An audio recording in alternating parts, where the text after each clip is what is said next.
after a month of living in the house off East 13th, the guy started to get the feeling that something more was wrong. We had been telling everybody the story about the ghost in our house, coming and opening all our cupboards and the oven and the microwave and all this stuff. They started getting even more suspicious, so Mark and his 8 housemates searched the house.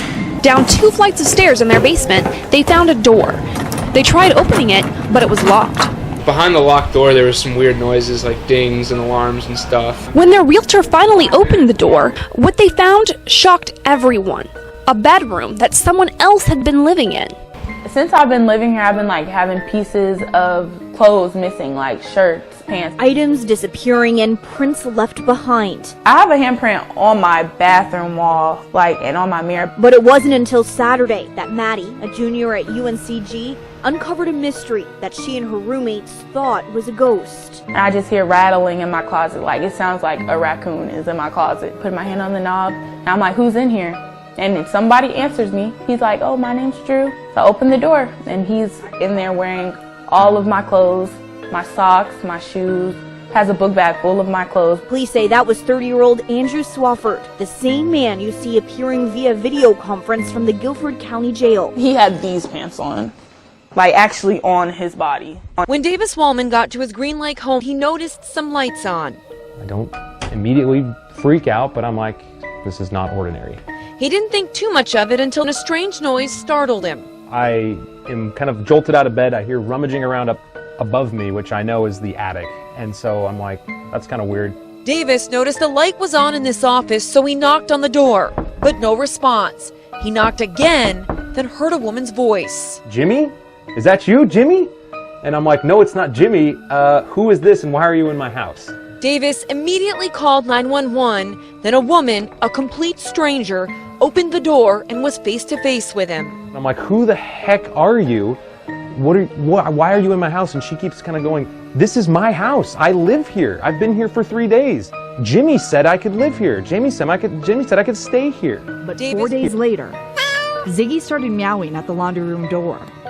And that was unusual because Ziggy's litter box is in there, and we never closed the door to it. Later that day, he went back down and saw some of his wine bottles out.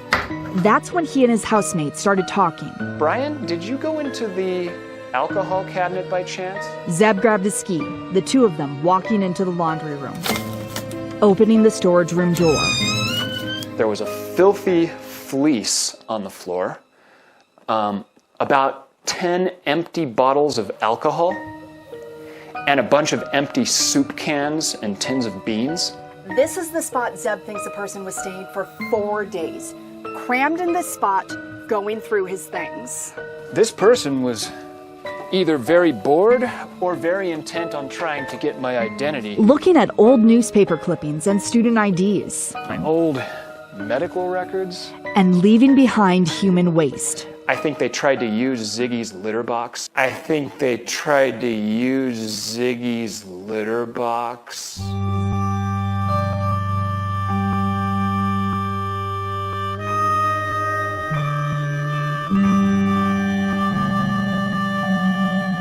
Alright kids, what's going on? Today we're going to review this here Bad Ronald by John Holbrook Vance, aka Jack Vance. This was originally published by Ballantine Books in 1973, and it was a paperback original.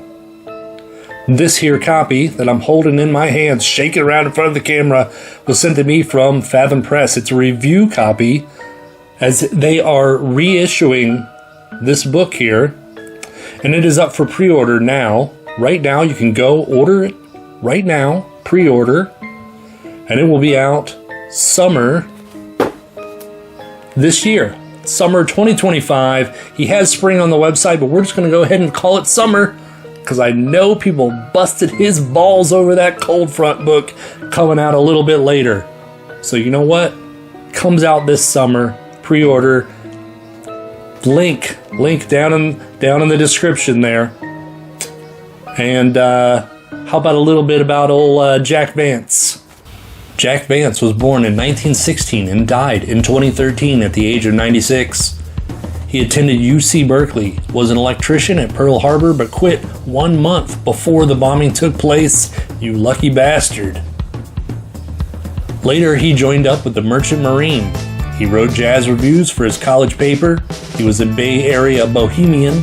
He built his own house with a hand-carved wooden ceiling from cashmere.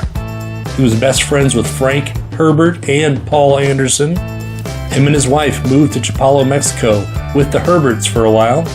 They lived in a houseboat he built with friends Herbert and Anderson.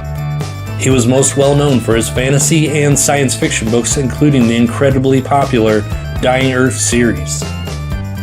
He was a member of the Swordsmen and Sorcerers Guild of America, whose purpose was to promote the sword and sorcery genre. He is a multiple Hugo and Nebula award-winning author. He also wrote 3 mystery novels under the house name of Ellery Queen. And as far as I can tell, Bad Ronald is his only foray into the thriller horror genre. Alright, the basic premise. Pampered incel mama's boy, Ronald Wilby is socially rejected and takes out frustration on the little neighbor girl. In a panic, Mom builds a false wall to hide Ronald in the bathroom of their home. Eventually, Mom dies, and the house is sold, with Ronald still living inside the walls of the home. It is sold to a young family with 3 daughters, giving Ronald the chance to creep from inside his secret room. There's something about the idea of a stranger being in your home that is so much scarier than being accosted in the street. In your home, you feel safe. Your guard is down. You are at your most vulnerable. You wouldn't think that a story told from the perspective of a guy behind a walled-up bathroom would be that exciting, but you would be wrong. You see through Ronald's eyes, but you feel through the family's inescapable danger. The character of Ronald Wilby is a psychological study into the detached mind. He lacks the ability to understand nor care about anyone else's perspective. The story starts with Ronald and his mother celebrating his 17th birthday party alone in their giant Victorian house. There's no friends. There's no mention of friends. I was reminded of the relationship between Ignatius Riley and his mother in the book Confederacy of Dunces. Ronald is even described in a somewhat similar way. He's a large, overweight, lazy oaf who considers himself an intellectual. Though unlike Ignatius, he doesn't have the mental chops. He's currently writing a fantasy novel called Atranta, I believe is how you say it, which I thought was hilarious that Jack Vance had his serial killer character be a fantasy writer, because that's what Jack Vance is known for, is writing fantasy. So I found that extremely amusing. The mom wants Ronald to be a doctor. There's nothing is going to happen that's going to stop Dr. Ronald from happening. Killing people doesn't matter. Dr. Ronald. There is a lot of delusion going on in the Wilby household. Ronald is infatuated with his classmate Laurel. Blonde hair, cute girl, 16, 17. She lives down the street. After his two-person birthday party, he puts on his brand new safari jacket and he heads on down to see what Laurel's doing, see if she wants to go out on a date. He shows up, knocks on the door. Her mom answers. He said, "Is Laurel here?" She doesn't know who this guy is. She just assumes it's another friend. And she's like, "Yeah, she's out back with the others in the pool hanging out." He walks in the house. He creeps around. He's like, "Oh, there's Laurel's room. Oh, there's where she eats." He's creepy as fuck. The mom, who had walked off, comes back like, "What are you doing in the house?" They're out back. He walks out back. They're having a great time in the pool. She's in a skimpy bikini. There's some dudes from the school that he knows. Ronald is disgusted that she is flirting with these guys that he considers beneath him.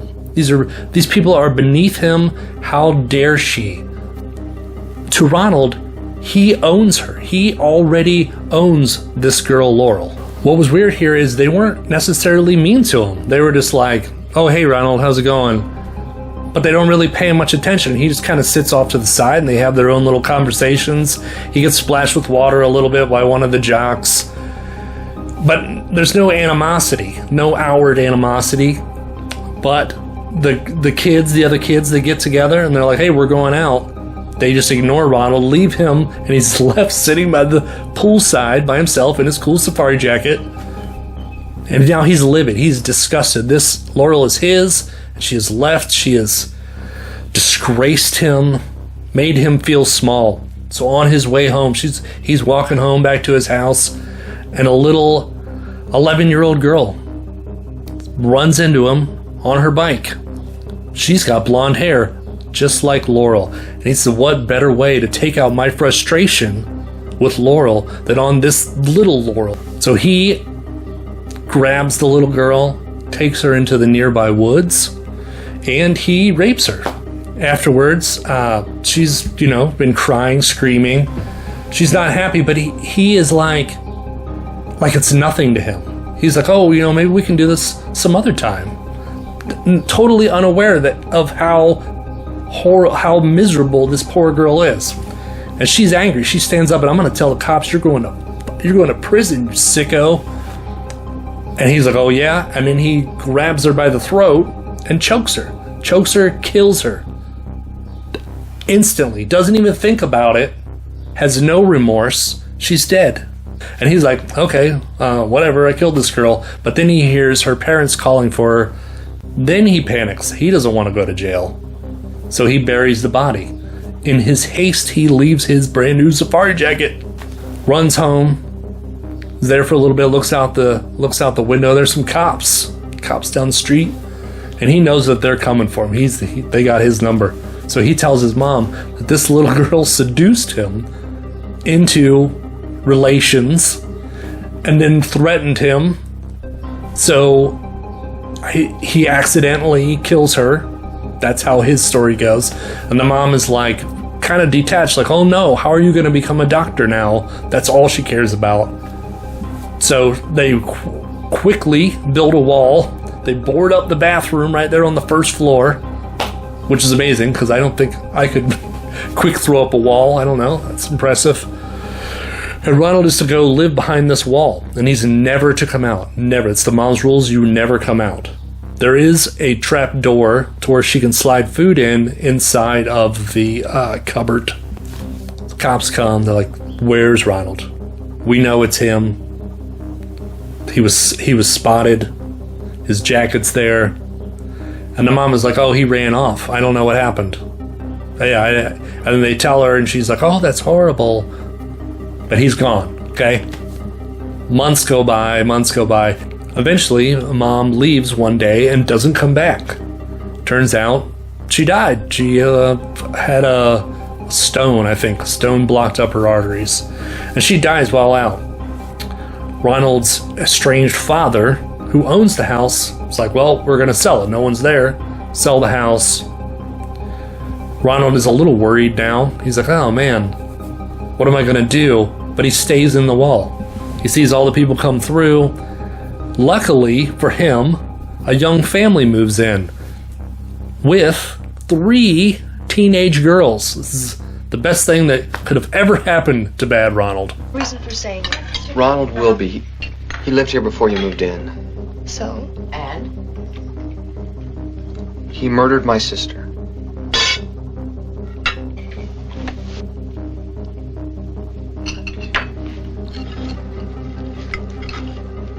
And there's the setup for Bad Ronald. We spend a lot of time in Ronald's head watching him watch this family, deciding which of these teenage girls is his favorite, which one is going to be owned by him, which mouse is going in the snake pit first. He makes small peepholes in the wall so he can watch the family going about their day. He associates the little girls with characters from his fantasy story Entranta. He sneaks out at night to steal food from the fridge, or in the daytime when everyone's at work and school, goes upstairs to the girls' room, see what perfume they're wearing, to break into their diary. Vance nails the narcissistic, sociopathic entitlement of the killer. Every other human being is beneath him and only here for his pleasure. He delights in watching them struggle. He gets off at watching them suffer by his hand.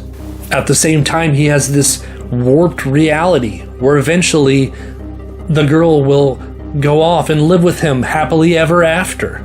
This isn't someone who broke into your house to steal your money. He wants you, and he will kill you without hesitation or guilt. This man is terrifying. One word perfectly sums this book up, and it is suspense. You are on the edge of your seat wondering how it's all going to unfold. This is a very, very dark story. There is a lot of brutality in this, but it's not exploitive brutality. The brutality wasn't written for the sake of brutality, but for the sake of moving the story forward, propelling the tension. As much as you want to see Bad Ronald fucking get it by the end of it. God, you want to see this guy get it. He is a horrible bad guy, or a great bad guy, whichever way you want to see that. I could see him surviving and being left. To put it in your mind, maybe the next house I buy is going to have this dude behind the wall. This is definitely one of the best reads of the year. I highly recommend this. All the thumbs up, all of them, all the Bad Ronald thumbs up. Here's a little fun bonus. It was made into a TV movie in 1974. I was hoping it was going to be on YouTube for free like most made-for-TV movies, but 'twas not. They got that on lockdown. I watched some clips of it, and I was surprised to see that Ronald is this little twerpy dude. That's not Ronald. That's not how he's described in the book. That kid in that movie is like 5'7", 120 pounds. No, that is not intimidating. Not at all. It's not scary. The Ronald in the book is described as like a hulking mass. He's like a big, dangerous dude. And he reminds me of Vincent D'Onofrio in Full Metal Jacket, Private Pile. That's who I was picturing when I was reading this book here. Like if you woke up in the middle of the night, right? And little twerpy TV movie Ronald is standing next to the bed, I would just stand up, pick him up, and throw him out the fucking window. No problem, okay? Now imagine you get up in the middle of the night. You go to your kitchen, and the refrigerator door's open, and what do you see but this guy right here, this insane-looking 6'5", 200-some pounds mass looking at you. Just like that. Dude, I would shit my pants. That would be terrifying. Something else that I noticed while watching the clips of the TV movie that's different, in the book, Bad Ronald, he rapes and kills that girl, and he does it on purpose. He is a fucking sociopath. Okay? In the TV movie, he just like argues with the girl, and then he shoves her, and her head hits the stone. It's like the story that he tells his mom in the book, but it actually happens in the movie. And that just completely ruins it. That ruins the whole threat. The whole threat is that Ronald will kill without hesitation. You know, he has no conscience. So I don't know. I haven't seen the movie, so I can't say how it is. But I was like, well, why would you do that? You completely messed up the entire story. It also looks like it was made into a movie in France in 1992 called Marchand Garçon, which translates to Bad Boy. I was gonna hunt it down, see if I could find it, watch it with subtitles, and you also can't find that one. So all the Bad Ronalds are on lockdown. I did find the covers for the books though, which are so much cooler than their American counterparts. This book had a history of terrible cover art, okay? And I'm telling you right now that Fathom Press, I've seen a little hint of what's coming by Stephen Andrade, and it is going to be awesome. It's finally this book will have a cover that it deserves. So yes, go out today. Go out like it's going to the store. Go to the Fathom Press website and pre-order your copy of Bad Ronald right now, today. It's wonderful. You will not be disappointed. And that's it. I'm out of here. Turn it off. It's too long.